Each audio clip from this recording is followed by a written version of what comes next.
Hey guys, this is the first of many to come web series that Trace DS International is going to be putting out on our Facebook pages. And we took a quick poll or survey on our Facebook page, and we saw that you are most interested in hearing about social media marketing. And so the next couple weeks, we're going to be uploading a few different how-tos on social media marketing. And for this short video, I'm going to show you how to create a Facebook page for your Trace DS community. This is a public Facebook page that anybody can see. They don't have to have gone through a weekend. And if they just search through your community, they can find that page on Facebook. And for a few of you, this may be kind of a complicated process, but it's really easy, very simple, and I'm going to just power through it. Feel free to rewind if I go too quickly. I've been told I talk really fast. So I look forward to hearing your feedback in the comments below, and let's get started. We'll actually create your Facebook business page. If you're following along on the video, it's a very easy web page to get to. You just click facebook.com/pages. I will also leave the web link in the description of this video, so you can just click it and go directly to the page. But for right now, we're on the page. And as you can see, there's a very visible button that says create a page. And now it's asking us what kind of page we'd like to start. A lot of you I've seen have clicked local business, and now Facebook has come out with a other option that is organizations, and that's going to be the category that every Trace DS community should choose. And the reason behind that is because nonprofit organization is the category that we're going to select. So it's going to ask you to select a category. You're going to click nonprofit organization, and then it's going to ask you for a name. And this is where you want to keep it specific to your community. We don't want to just call it Trace DS or Trace DS Weekend. I've seen a couple artificial Trace DS pages start up. You really have to keep it specific to your community. So for this case, we could call it Colorado Front Range Trace DS because that's the actual name of your weekend and your community. And for the time being right now, I'm sure Colorado Front Range would like to start their own. I'm going to just say Demo Trace DS because this is a demo site. And then we're going to click Next. And now it's asking for a profile picture, and that's the photo that appears up on that upper left-hand screen that's colored in with the little building. That's a very small little photo, and the reason why I point out to you that it's small is because that's not the photo place where you just want to put a landscape shot or your team photo. That's where you want to put the actual logo of your organization. And it has to be clear, concise, and simple. And if you don't have a logo, that's something that you should really look into creating. Maybe there's someone in your community that can create one for you. Maybe you have those skill sets that can. We can definitely post a list of resources from very affordable graphic designers that we would recommend.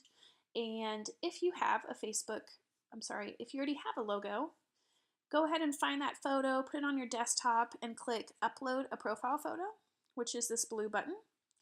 And then you can quickly select that photo, click choose, and it'll add that photo. For right now, it's not essential to the establishment of your Facebook page, so we're gonna just go ahead and click skip. Next, it's going to ask you to add a cover photo, and this is that big banner image that appears at the top of the Facebook page. And I really like to see weekend specific images. So your last team photo, maybe a couple photos at a Sequela event, maybe a weekend photo. These are where you would post it. I also really like seeing geographical shots. I just spoke with Orange County Trace DS, and obviously Orange County is beautiful. So showcasing some of those beautiful beaches, some really cool sunsets. Colorado Front Range, their mountain ranges. Arizona, their cool deserts. That's where you could really get creative and showcase your community and just help it stand apart. Again, this is something that is pretty simple to add. You would click upload a cover photo, but for right now, let's just go ahead and assume that you don't have that photo right now, and we're just gonna hit skip. So now we've made our Facebook page. We have a big D in our profile image because we don't have anything, and we have a big old blank screen because we don't have a cover photo. But the first thing that pops up and is highlighted is Facebook wants to know who do you want to invite to your page. So this is where you can go through and invite all your friends, family, church, congregation friends, anybody that's gone through a weekend, anybody you'd hope to go through a weekend. You can quickly search in here and find people that you would like to notify of this new Facebook page to be able to create networking and traction and buzz. So we're going to add a couple people. We're not going to add everybody because maybe you don't want everybody to know. But for right now, I could quickly scroll through, find some friends, and add people accordingly. Now the next tip is asking us to publish our first post. Just a quick tip, you never just want to write text. There should always be some kind of a media attached to it. And by media, I mean a photo or a video. Just text is really boring, it's not engaging. Ultimately, you want people to have fun on your Facebook page and then share your content on their personal pages and help generate pull and publicity to your Facebook page. So we're never going to just write a text post and then leave it. We're going to write a text post and then we're going to find a nice photo to pair with it. So I'm going to write just a really short message about how this is my first post on the page and I'm real excited about our new Facebook page. And I'm going to search for a really cool Kansas City skyline shot. And I'm going to choose snow because it's rolling into December and I just want to create that winter buzz. And here's a really nice looking photo. It has a copyright on it, but you know, that's okay because we're showing the copyright. We're not cropping it out. And I'm going to just right click on it. I'm going to save that image to my computer. And I'm going to go back to the site and I'm going to click add photos. And I'm going to find that photo again by clicking this camera button down at the lower left hand side. And I'm going to just add that photo to my post.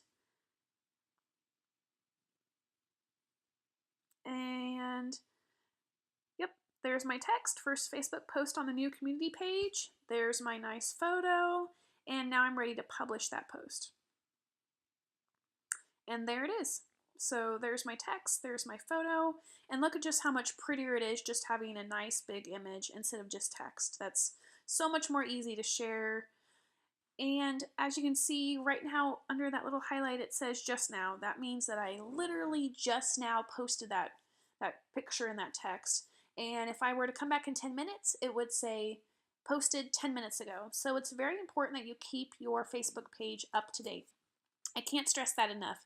A lot of times I'll see started Facebook pages and they are one post and maybe another one and then they're completely forgotten. You ultimately do more harm than good. It's almost, you'd be better off not having a Facebook page than having a Facebook page that's not updated. So if we scroll up, now we see these three little sections here, and these are called Facebook tips. And these are page tips that Facebook puts in place, and these are essential things that they stress that you have finished on your Facebook page. We can quickly click that button that says add cover photo, or we can click the button up the top that says add a cover. Either way, it goes to the same place, so it's just personal preference. And then right now it's saying add a wide, high quality image for your cover photo. And it's important to note that it's a high quality wide image. What I see a lot of times is people will send really small photos that look about the size of a stack of cards, and then they say just make it fit. And if you stretch it and warp it, it looks terrible. It's pixelated and blurry, and that's just a surefire way to make your Facebook go from professional looking to very amateur. So you want to find a photo that's bigger. We can always make it smaller, but you can't make it bigger. It's just like a wedding dress. You can make it, take it in, but you can't let it out. There's only so much room you can do. So I really loved Colorado Front Range. So I'm going to actually go into Google and I'm going to search for a really cool mountain image that just showcases how cool Colorado is and everybody will want to visit Colorado. So I'm going to Google and just go over to free images. Let's just look at this one here. So right now, this image looks like it's wide enough, but it's super skinny. So if I were to upload this image in, it would look terrible. It's wide enough, but the height isn't there. It would stretch to fit. So that image won't work. So we're going to go back to this really cool Jurassic Park, Mount Vesuvius looking kind of photo. And I'm going to just save that again to my computer. And then we're going to click Upload Photo. I'm going to find my photo. I'm going to add it to my cover photo. And there we go. So let's say that I just want a little bit more sky. I don't want as much green. I could quickly drag and reposition that accordingly. and not much room moving it from side to side because it's already cropped in. But for right now, that looks like a pretty good fit. So I'm going to just kind of bring that down so it's more balanced in the middle, and I'm going to click Save. So our next tip, if we scroll down, is creating a username for your page. And this is a really cool free feature that Facebook offers. Right now, I've got this really long randomized name. It's DemoTraceDS1745. Nobody's going to remember that. So by creating a username that's specific to my Facebook page, I can really make it easier for people to find my page. So then it would be facebook.com/DemoTraceDS instead of facebook.com/DemoTraceDS457496. Nobody's not going to remember that. So I'm going to click Create a Username for your page. And it's going to open it up here. And I'm going to just type in DemoTraceDS. And it opens up a little green check mark, and that says it's available. I can use that username.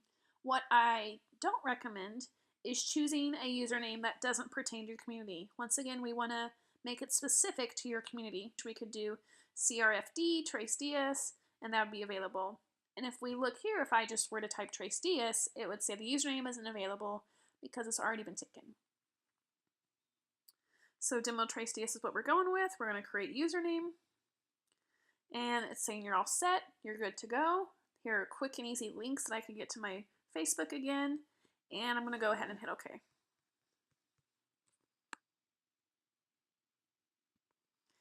And now we add a short description.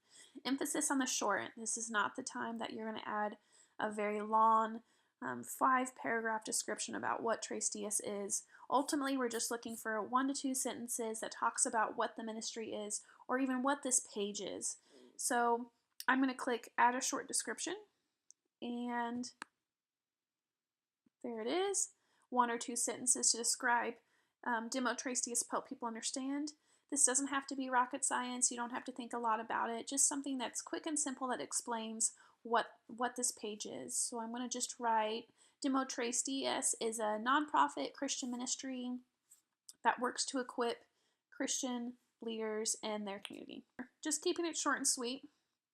And now we have those 3 items done. All green check marks means they're complete. And then we're going to hit See All Page Tips because Facebook says those tips are great, but here are some extra things that you can do to make your page stand out even more. So this is your call to action or a button. And right now it says donate.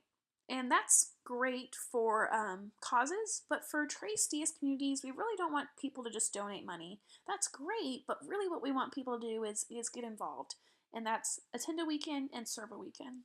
So what we don't want to do is turn off potential people and lose that opportunity to just send them to the website to find out more about what your TraceDS community is. So we're going to get rid of this donate button, and we're going to instead do a learn more button. And we're going to do that by clicking the donate button that's there right now with the little yellow caution triangle. And it's going to open up this menu, and we're going to say other options at the bottom.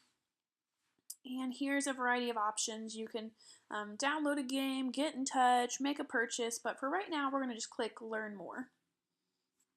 And there we are. We're going to click learn more again. Now when someone clicks the learn more button, it's going to redirect them from Facebook to your website.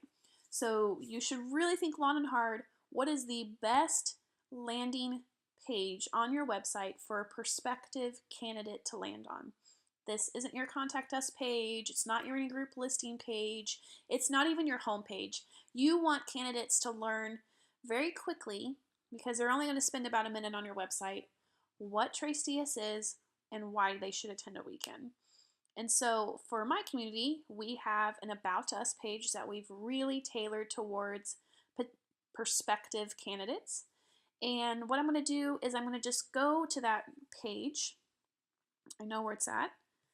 And I'm going to go to my About page. And this is a great recruiting tool for candidates. It has videos and photos and text, and it talks very clearly about what to expect on a weekend, how much it costs, what are the weekend dates. All of the information is right here for candidates to learn more about Tres Dias. Now they can navigate through the site later, but let's say that they don't. This is the only information they're going to see. It's vitally important that you keep it short and sweet, to the point, and clear. This is the best way to recruit candidates.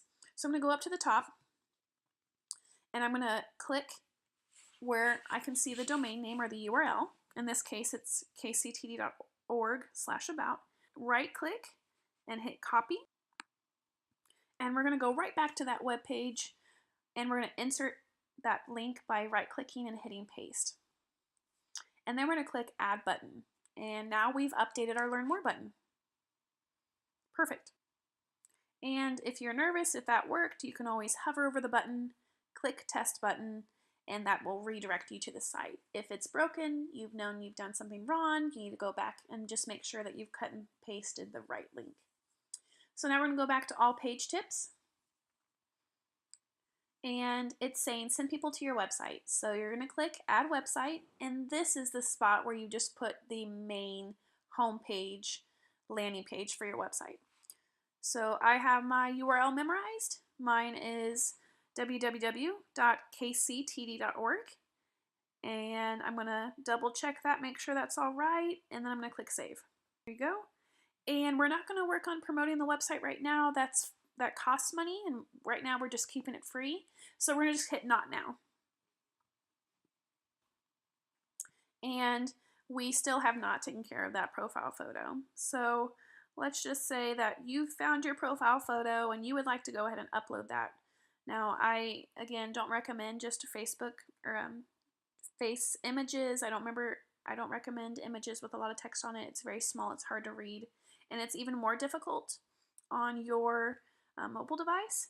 So right now that might look cool, but on a mobile device it's so small it's even hard to read, and honestly I'm struggling a little bit just to read that text. So we're not going to use that profile photo. We're going to hit remove, and we're going to confirm the removal of that photo.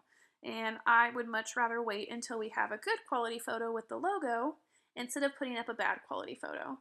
Remember, content that's poor is not better than no content at all. I'd rather have no content than poor content.